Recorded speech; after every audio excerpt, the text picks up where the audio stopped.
How you doing, YouTube? Matt Massive Beer Reviews back with a little bit of Burlington up in this piece in the form of their Elaborative Metaphor.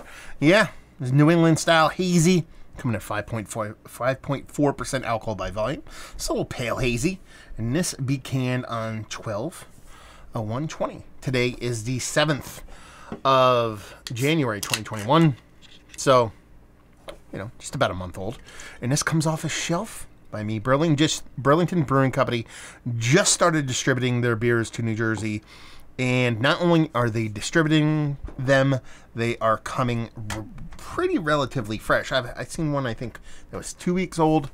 So daddy like you. Always been a brewery I dug. I've been there a couple times, and yeah, what more can I say? I always love their labels. I love that kind of pinstriping kind of artwork that they kind of pioneered, in at least in the beer game. A couple people have followed suit, but they are the OGs, and I kind of dig them. And they always do the kind of, you know, different Philly edge kind of can stuff, so I dig it. That looks all the part of a nice, small, little hazy beer. Not much of a head on it. Dissipated a bit from when I actually poured it, but it has this kind of just white, barely off-white kind of head, and this relatively tight, compact bubble with what's left. And this really nice, rich, kind of dull, pear, juicy kind of vibe to it. Vibrant color, got a little bit of opaque, cataract-y edges to it. Almost like a cataract-y kind of top. It just has that kind of real juice kind of look to it. It's good nose. Bittering. Pithy bittering, a little bit of carbonic acid, a little bit of zestiness. Citrus leaning. Maybe dollop of, I don't want to go full mango. I want to go like a tropical fruit kind of melon characteristic. Nothing too harsh, nothing too overly aggressive. Nice fruitiness. Definitely leans into that bitter, and kind of curious to see how the carbonic acid works on this one. Smells quite nice. Let's dive in. Cheers.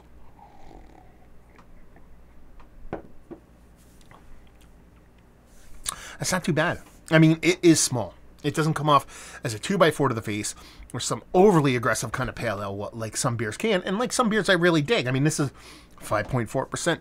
One of my favorite 5.4% beers is King Sneak Box, and it's a much more aggressive beer, much more of an IPA, or is it a Sheep's and Wolf's Clothing is more like a pale ale and an IPA's clothing.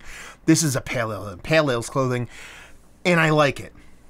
It's about as aggressive for its ABV level that I can get and dig that carbonic acid thing. It's definitely there, but it's not to the point where it kind of diminishes the beer for me, and I'm hypersensitive to that, so you're probably not going to deal with that in any form or fashion.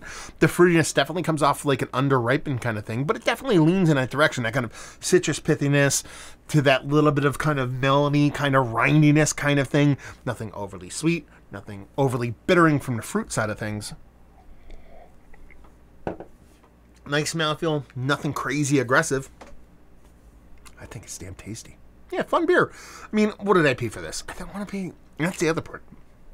The price points on these, especially being Burlington Beer Company, not that their prices are crazy expensive, but to make a debut in New Jersey, and for me to get this pale ale at like $13.99 or $14.99, that's pretty cool. So yeah, I like it. It's fun. It's a drinker. It's a chugger. It's something I can drink.